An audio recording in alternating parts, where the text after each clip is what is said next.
na-update sa speedometer, hindi pa rin siya gumagana.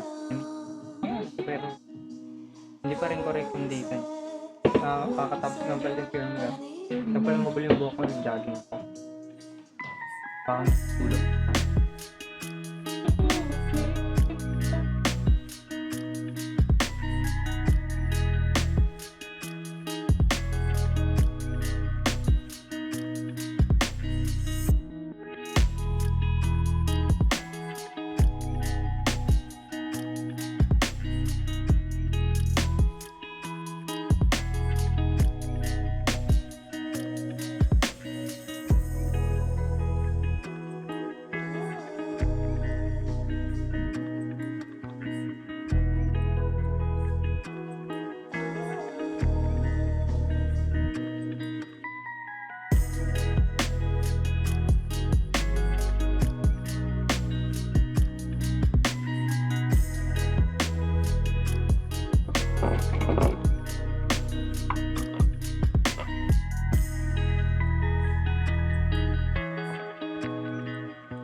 Update, it's 8:09 in the morning.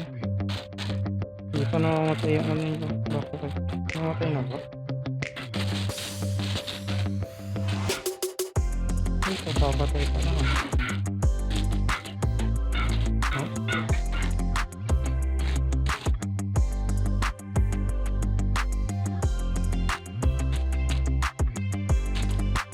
Bibilit ko ba sa araw?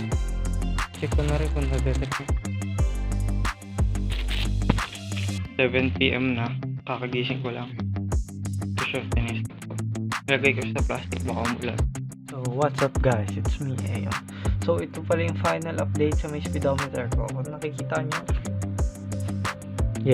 nasunog siya. Ngayon ko, kanti na ng bakal. Inang wire. Ewan ko ano nangyari, nagulat na lang ako. I mean, iniwan ko siya na may battery. Pero naka-off naman siya. Tapos ayun, hindi, nagulat na lang ako pagkatingin ko, bigla na lang umusok. So ayun, nasunog. Medyo natagalan lang. Naging shorted na siya. So ayun, sayang. Hindi na siya mare-revive. Tapos tinry ko pala ito nung nag-update na yung latest firmware. Kasi wala na rin talagang pag-asa. Pero ayun, at least ito na yung last na ang mahalaga, na-recover ko yung old files. Ayun lang. So mas makatulong ka sa adventure ba ito.